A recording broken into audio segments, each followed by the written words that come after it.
Good morning, everybody. I'd like to welcome you to Venture Holidays Thailand webinar. My name's Ian Garrett. I'm the product manager for Thailand. So in theory, I'm the one that knows this product best of all. Venture Holidays' new Thailand brochure has been printed and we started distribution this week. It is online and I'd encourage you to download it at www.ventureholidays.com.au. It can be downloaded either as a PDF file or as a flip view file, but I'm sure your agency will be receiving hard copy stocks very soon. It's a brand new brochure. It's a brand new format for us in line with our family of brochures in that we've gone for a magazine format with a lot more information in it than we ever had before. Lots of hints on street food and did you know and getting around and all sorts of activities and the like. So with that, we shall make a start of it.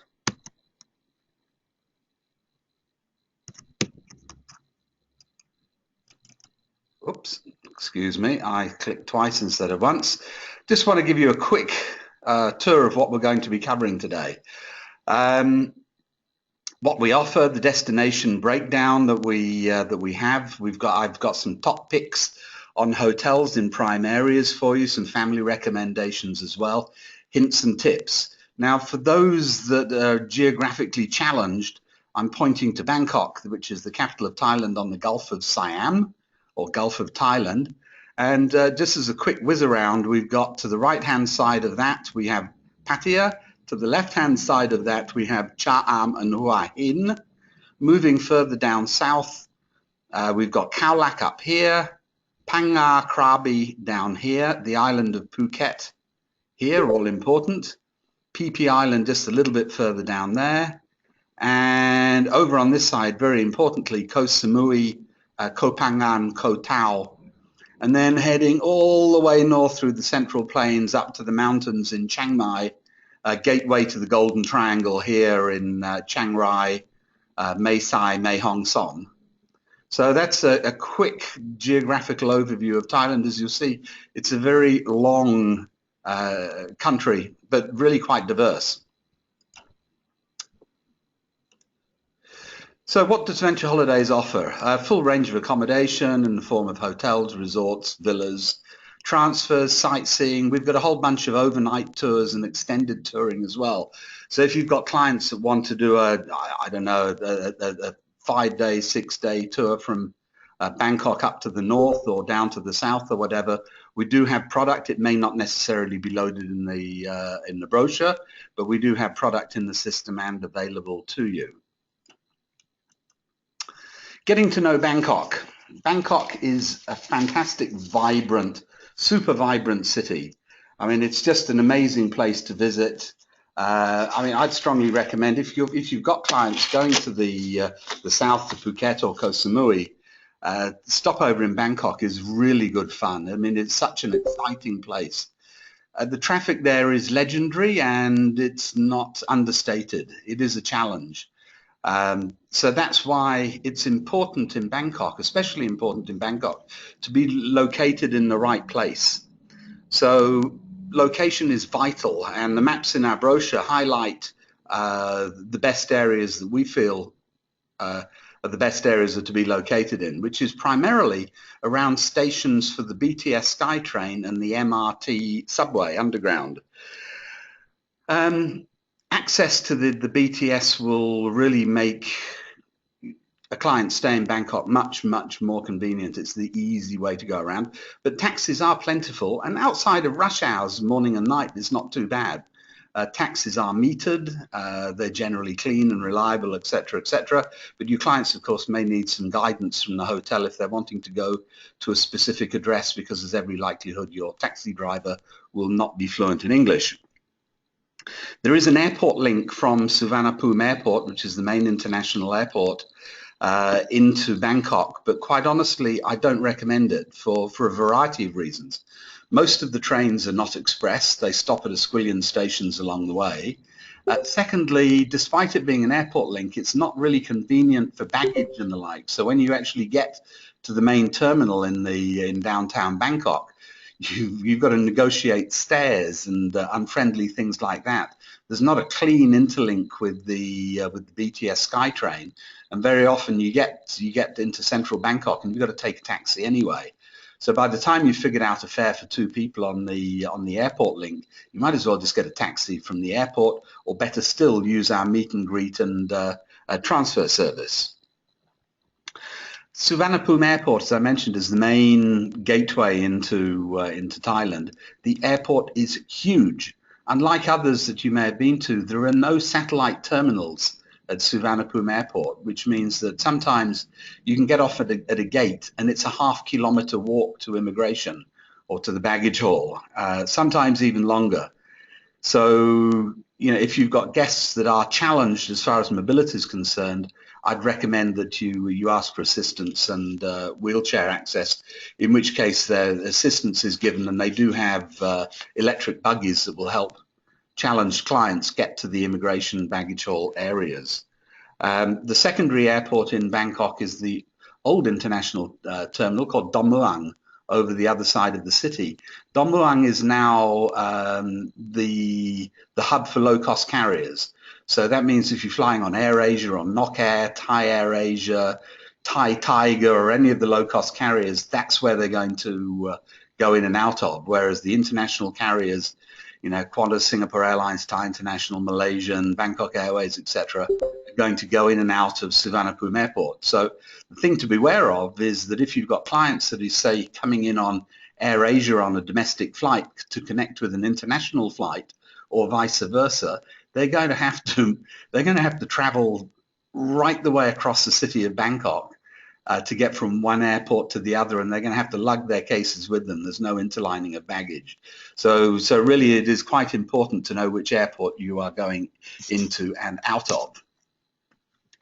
A few top picks for Bangkok. I've just got a couple here for general clients. The 4-star Rembrandt Hotel in Bangkok, which is in our brochure, of course, which is just fantastic value for money and great access onto the BTS SkyTrain. Also access into one of the largest shopping malls in Bangkok, Emporium, which has recently been completely renovated. The 5-star Royal Orchid Sheraton is on the riverfront, and for a riverfront hotel, again, offers amazing value for money. And one of the key features here, apart from the fact they've got a fantastic riverfront swimming pool, so you can sort of swim and sort of in the pool and be watching all the traffic going up and down the Chao Phraya River. One of the bonuses is that all of the rooms are river facing. So your clients are going to see the exciting activities on the river. The hotel also runs a shuttle through to, I think it's the Taksin BTS SkyTrain station as well, for easy access. And for families, a couple of things to recommend here. The good old Narai Hotel, which is a golden oldie but continually upgraded property in Bangkok. They have a special offer for families of 2 adults and 2 children are upgraded free into a family suite. The 4-star Bandara Suite Silom. I should add that the Narai Hotel is on Silom Road and walking distance to the Patong night market. Bandara Suite Silom is an apartment-style hotel. So it's pictured there, and they have a range of 1- and 2-bedroom apartments with full kitchen facilities, which are just perfect for families. You can see the pic in there. I think that's the 1-bedroom. And I've stayed there a couple of times, can heartily recommend it. So Hua Hin. Hua Hin is to the southwest of Bangkok, traveling down to the Gulf of Siam. Now, Hua Hin is a royal resort town. The royal family have a beautiful palace in Hua Hin, and because, of course, in Thailand the king and queen are revered, it means that the roads down to Hua Hin are second to none. I mean, it's all multi-lane highway all the way from Bangkok to Hua Hin. Because the roads have improved so much over the years, there used to be an air service between Bangkok and Hua Hin, but it's now been discontinued because it's around about a 2 to 2.5 hour drive, depending on the traffic. And, it's for that sort of timeline, it's not worth flying. So they do have an airport there, but it doesn't really do much. Hua Hin is a fantastic place to visit. I'm always astounded that we don't sell more Hua Hin than we do, because personally I prefer it to Phuket or Koh Samui. Hua Hin is where the Thais go on their holidays. So unlike places like Phuket, where basically it's spot the Thai because it's all foreigners, tourists, etc. In Hua Hin, there's a lot of Thai visitors there as well. It gives a more authentic Thai experience, and as well as that, I think the restaurants are better, the restaurants are cheaper, because of course they're also appealing to the Thai market and not just Western tourists.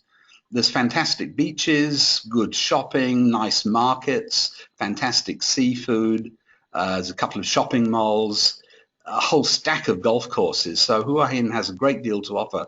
As I say, it's only a couple of hours drive from Bangkok, so it's just so convenient.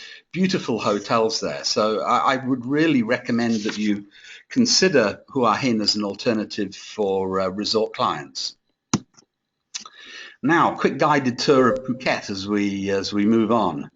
Airport up here at the top of the island, and it is an island. There's a bridge here, which is the Saracen Bridge, that runs across onto the mainland and takes you up to KAO on this side and down to KRABI on this side. And this is Phang Nga Bay, which is full of the limestone casts that you've no doubt seen in movies and pictures of, etc. So the run down from the airport down to Patong Beach can take 45 minutes to an hour, depending on the traffic.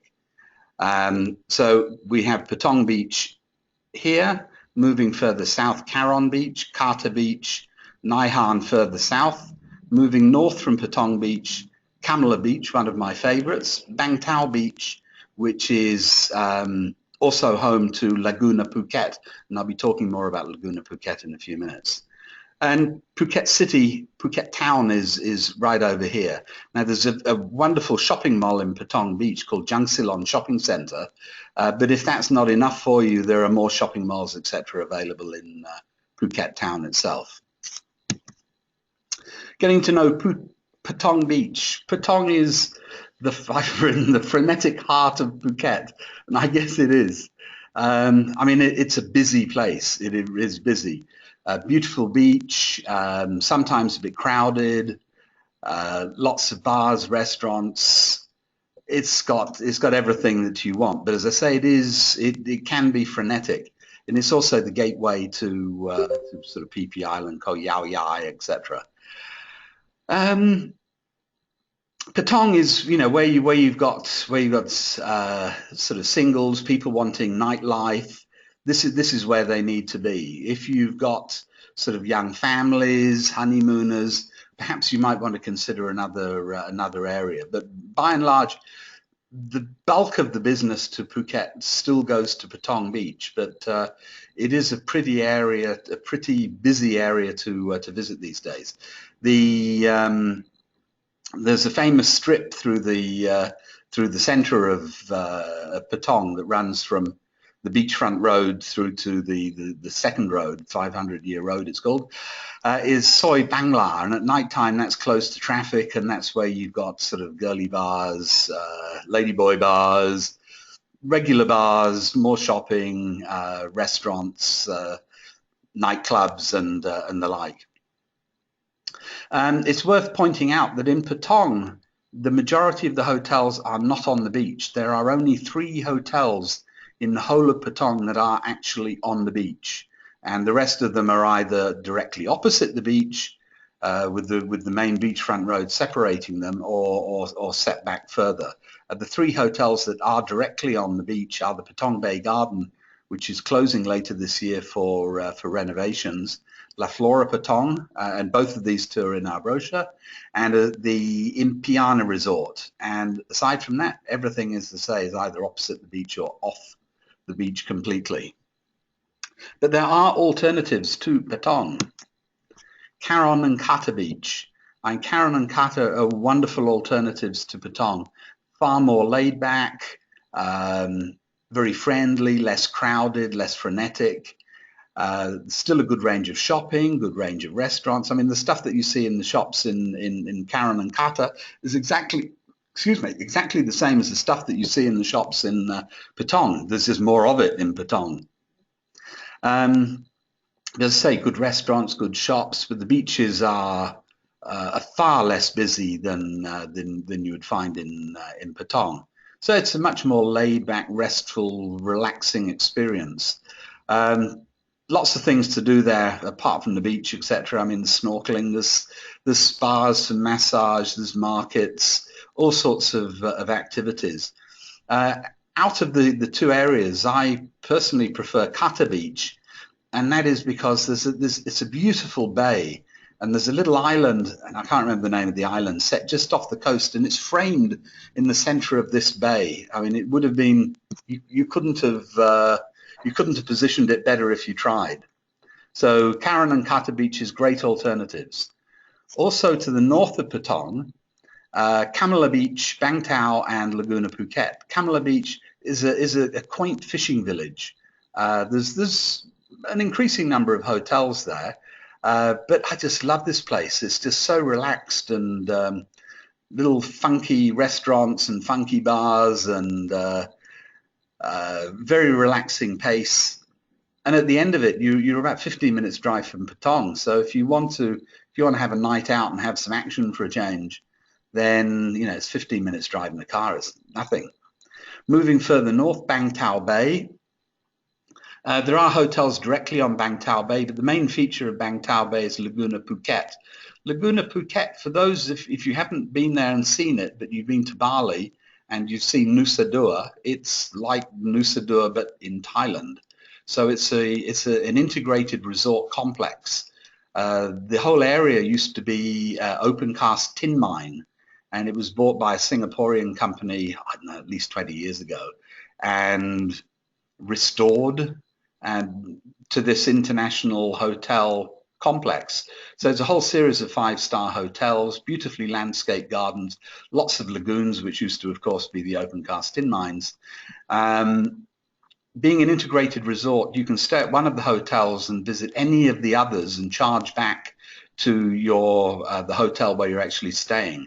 There's free inter-Laguna transportation that takes you to the different hotels, so you can use the facilities at many of the other hotels, some at no charge, some at nominal charge.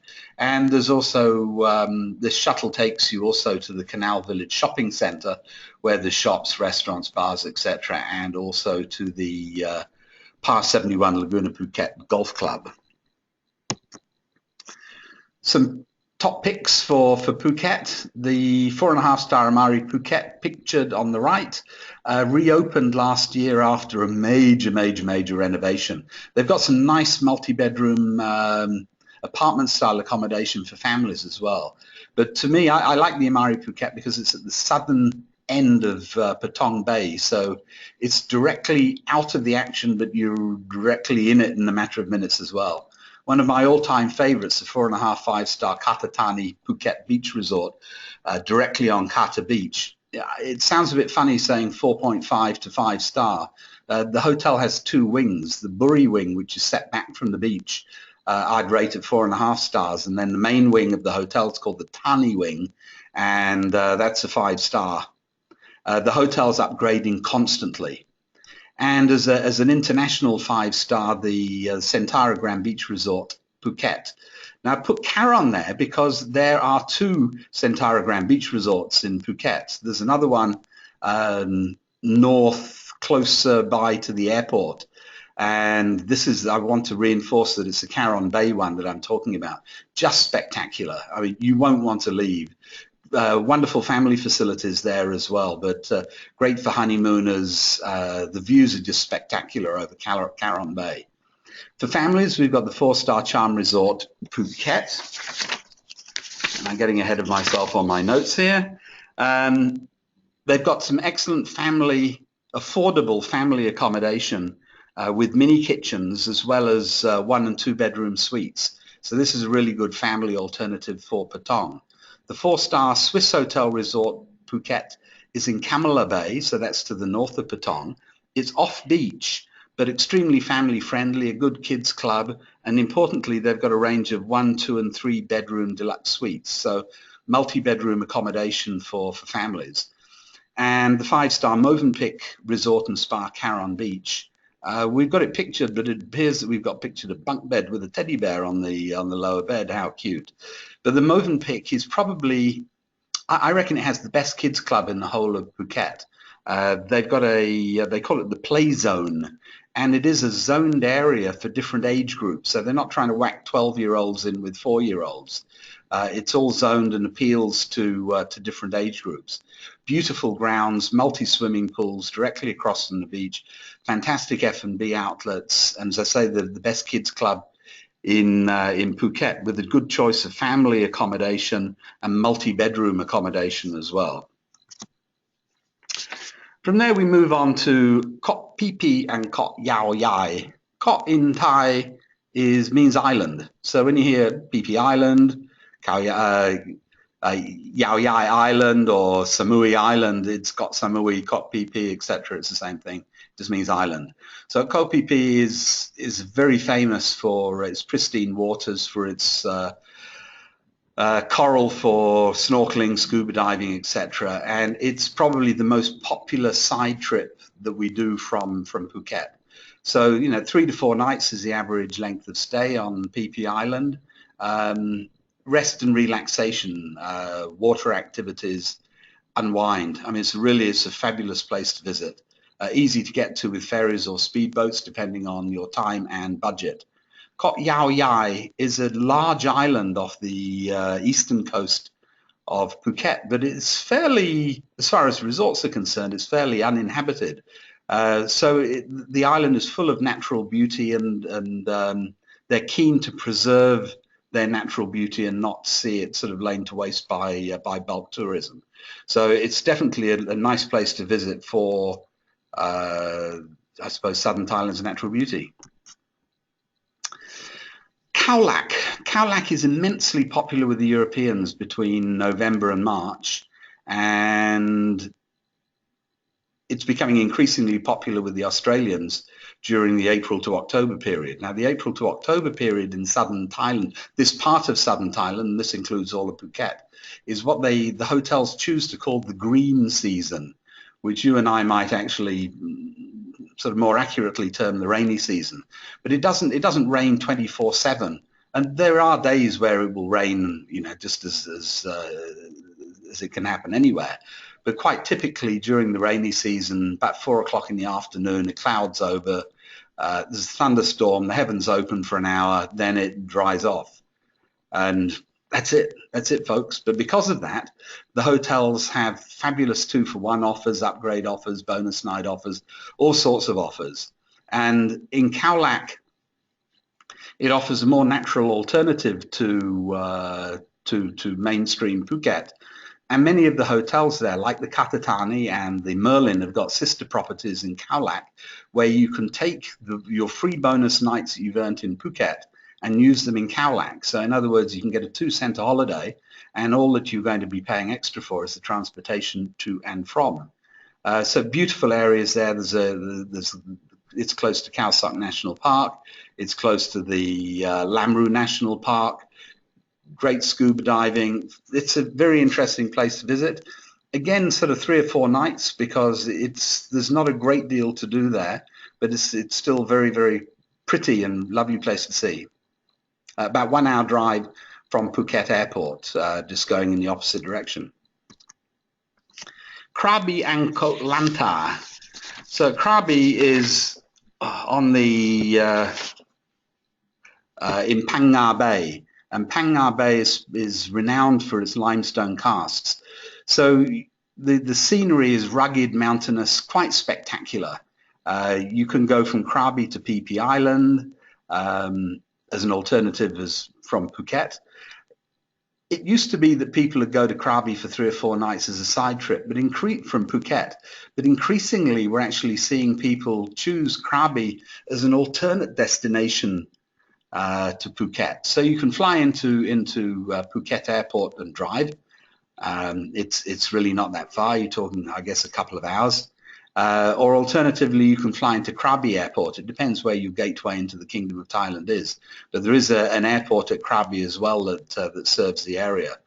Most of the hotels that we use are in the Ao Nang Beach area, which has a beachfront road, a walking path along it, and directly opposite the beach is just sort of restaurants, bars, shopping, etc., etc. It's very natural, it's very laid back, and it's a wonderful alternative to Phuket. Lots of sightseeing. You can do elephant trekking, you can go cliff climbing, you can do all sorts of things, sort of jungles, waterfalls, etc.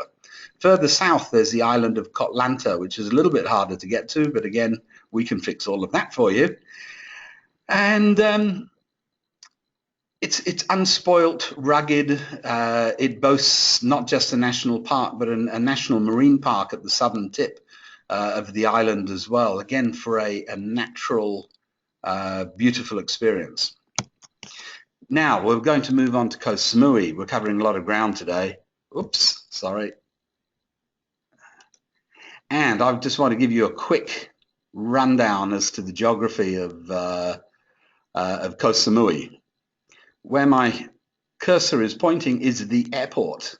The majority of hotels on Koh Samui are in this bay here, Chiang Beach and Chiang Noi. Noi just means it's small, so this is the Chiang Beach area.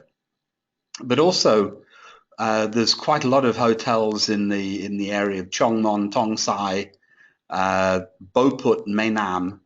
And the Boput area is one of my personal favorites because there's a fisherman's village there, which is great for seafood and shopping. To be honest, I prefer eating there than the Chiang area. So that's sort of a quick rundown for the Koh Samui map.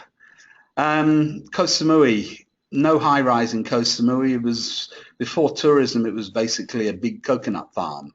And that's what you see most of when you visit there, coconut trees, and they're still harvested as a crop. Chiang Beach, as I mentioned, is the main area for shopping, restaurants, beach bars, nightlife. There's a walking path along the beach, lots of toes in the sand, bars and restaurants there. Most of the nightlife is on Chiang Beach, so I mean, if you want all night, and I do mean all night till the sun rises nightlife, that's where it exists. But the alternatives Chongmon, Boput, Natian Beach, the other places that I mentioned before. And the beauty is that the island is so small, you can drive around it in a little over an hour, that even if you're staying at Boput, it's only a few minutes drive to Chiang Beach if you want a night out walking the beachfront road there. Koh Samui is also a gateway to the beautiful islands of Koh Phangan and Koh Tao. Some hotel picks for Koh Samui. 4.5-star Muang Samui Spa Resort in Chiang. There are actually 2 Muang Samui resorts. This one is the cheaper of the 2 that I'm recommending here, and it's all suites. So it's all sort of junior suites, or all suites, or they call them grand suites. Can't remember, but it's a boutique hotel, very Thai. I mean, you wake up in the morning, you know you're in Thailand. And I just love the place. One of my other personal favorites is the Bandara Resort and Spa, which is pictured, and I think that's one of their plunge pool villa rooms that we have pictured there. Love the ambience of this hotel. Nice beach, a few minutes drive from Chiang, if that's what you want, but also very close to that fisherman's village that I was mentioning before, for dining, market stalls, and shopping, etc. And the higher end property, 5-star Salah Samui Resort, again a boutique property, but it's mostly, not entirely all, but it's mostly individual pool villas, and it's just perfect for honeymooners. For families, 4-star Imperial Boathouse Beach Resort, they have a second room promotion for families, 50% off the second room. The 4.5-star Amari Koh Samui, this used to be the Amari Palm Reef, but it closed last year for a major renovation, and it's just reopening now. They've got some fantastic family accommodation there that they can offer. And then the 5-star Centara Grand Beach Resort Samui, which is probably the biggest, maybe the biggest hotel on the island. I'm not exactly sure, but it's, again, fantastic family facilities, nice gardens, good kids club, lots of activities program and everything to go along with it. Koh Phangan and Koh Tao can be reached by ferry from Koh Samui. Again, we take care of all of that for you. Koh Phangan, of course, is best known for being the home of the full moon party, and commercialism being what it is, it's also now the half moon party. So you have a half moon and a full moon party. It used to be sort of primarily backpackers, as was Koh Tao. But these days there's international standard hotels there. Whether you want the full moon party experience or not, I guess probably depends on your age group and your budget. Horses for courses. But if you're staying over the full moon party period, many of the hotels have surcharges and or a minimum stay requirement. So they might want a minimum booking of, say, 3 nights. Very natural. I mean, it's a beautiful place to visit. For me, not at full moon party time. That'd be the time to stay away. But that's not my age group. Koh Tao is a little bit further out again, but fantastic. It's a mecca for scuba diving and snorkeling. But these days, it's not just scuba divers and snorkelers that are going there. It's people that are wanting a more natural beach experience. Now I'm going to take you all the way to the north, which is about a 2-hour flying. This is about a 2-hour flying from, say, Phuket or Koh Samui, and there are direct flights between Phuket and Chiang Mai and Koh Samui and Chiang Mai as well, of course, Bangkok and Chiang Mai. It's known for its ancient temples and monuments. Chiang Mai was founded around 700 years ago, and as the ancient kingdom of Lanna. Lan means 1 million in Thai, and Na is a reference to Tung Na, which is rice paddies. So it's the land of a million rice paddies. And the old city of Chiang Mai is still marked with a perimeter of city walls, city gates, and a moat. Some amazing historical ruins to see there. Ancient cheddies that sort of date back 1,000 years, etc., etc. But there's also good sightseeing there as well, in the form of places like Wat Pratet Doi Suthep, the Chedi complex at Wiang Kam Kum. Lots of activities: whitewater rafting, orchid farms, treetop zip lines, day spas, riverboats. There's night bazaars. There's a beautiful flower market, the Sunday walking street in the old part of the city, lots and lots of handicrafts, and of course it's the gateway through to Chiang Rai and the Golden Triangle area. So Chiang Rai, Mae Sai, Mae Hong Son, near the Burmese border. And if you go further north, you can cross into Laos or to Burma. There are gateways in from there. So it's a beautiful place to visit. Different climate to the south. December to February is winter time. It can get chilly at night time, so clients would be recommended to take some warm clothing with them if they're visiting over that period. Just a few hints and tips for traveling around Thailand. Use taximeters where you can and where they exist. They don't have taximeters in Phuket. Tuk-tuks are fun, but remember they don't have meters and you need to negotiate your fare in advance. I wouldn't use a tuk-tuk in Bangkok because I don't want to inhale the exhaust fumes of a million other cars. Just my personal choice, I guess. But getting around in Bangkok, as I've reinforced, the BTS SkyTrain and the MRT subway are the way of getting around. If you're in one of the resort areas, you may be tempted to hire a motorbike or a scooter. Some of the places will ask you to deposit your passport with them as security. I personally wouldn't do that. I don't think it's a good idea. But if you do hire a motorbike or scooter, they'll tell you that no extra license is required, but the police will tell you that an international driver's permit is required, so be warned. Helmets are mandatory, and you should check that whoever you're hiring a vehicle from has adequate insurance for you. Bartering, yes. Outside of department stores, barter your life away. I mean, it's really, or barter for your life, as you'd say. Yeah, I mean, in the street market, start at half and work your way up. Tipping, definitely appreciated. It's not mandatory. Most of the hotels and some of the more upmarket restaurants may already include a 10% service charge on the bill. So just have a look at the bill before you pay it to know whether you're going to end up double tipping or not. Foreign exchange, unlike some places, all of the foreign exchange booths that you see, which includes even mobile booths that they have in vans, they're all operated by banks. There are no independent foreign exchange places. So because of that, they're all reliable, they're all trustworthy, they all have the same rates. They're not going to cheat you.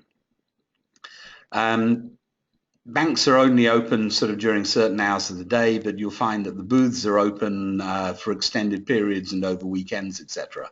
Also consider ATMs. I know that cash cards are being used a lot these days, but be wary in Thailand, any bank, if you use an ATM, even if it's with an international cash card, they will charge you a fee through the ATM of 250 baht per time, which is about 10 bucks. So any withdrawal is going to cost you $10. So if you're going to withdraw, I'd suggest that you withdraw a meaningful amount of money. Most of the ATMs have got a limit on them at 20,000 baht. Local SIM cards are readily available at 7-Eleven stores and convenience stores. Keep an eye out for a booth in the arrivals area at the airport, because sometimes they have booths there that are giving away SIM cards to tourists for free. All you've got to do is recharge them. But also examine your own phone roaming package with your phone provider here in Australia, because I mean I use one with Vodafone, which gives me $5 a day for unlimited international calls, domestic calls, wireless, or 3G, 4G, the whole thing. So sometimes it's not worth putting up with a local SIM. Climate, I mentioned in the north that it can be cool over the winter period. Excuse me, I've just gone back. It can be cool over the winter period, but I've mentioned also the rainy season in the south between April and October. However, it's worth mentioning that the rainy season in Samui is different from Phuket. So if you've got clients going to Koh Samui, check out the weather patterns, because it is different, and rates, the hotels change accordingly. If you want any extended touring, recommended to book in advance. One last thing I want to reinforce is that we have a lot more product than is in the brochure. So please, if you want a hotel, it's not in the brochure, log on to CalypsoNet, have a look. If it's not in CalypsoNet, give our reservations call center a buzz, because odds on we can sell the hotel to you for your clients. The other thing is that the pricing and the bonuses that are in the brochure are those that were applicable at the time that the brochure went to print. We're being inundated with specials and promotions constantly from Thai hotels, especially for Phuket and Koh Samui. So I mean, we're getting improved bonus night offers, flat rate offers, early birds, upgrades, value add promotions. It's changing constantly. Now we load these as soon as we get them into the Calypso system, so they're available to our reservations call center, and they're available to you in CalypsoNet. So for the latest and best pricing, please check with CalypsoNet or our reservations call center. Some pretty pictures of our family of brochures, don't they look good?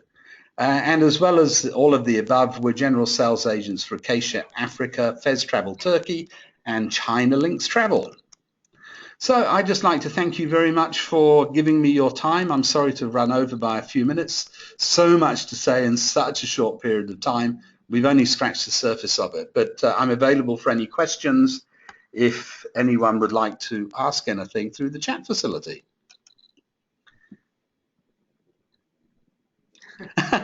Sorry, excuse me. I've had a comment in. Melissa, thank you very much.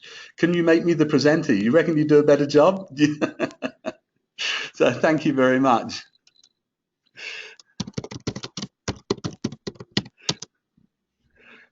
Anybody else got anything they'd like to ask? Okay, thank you very much.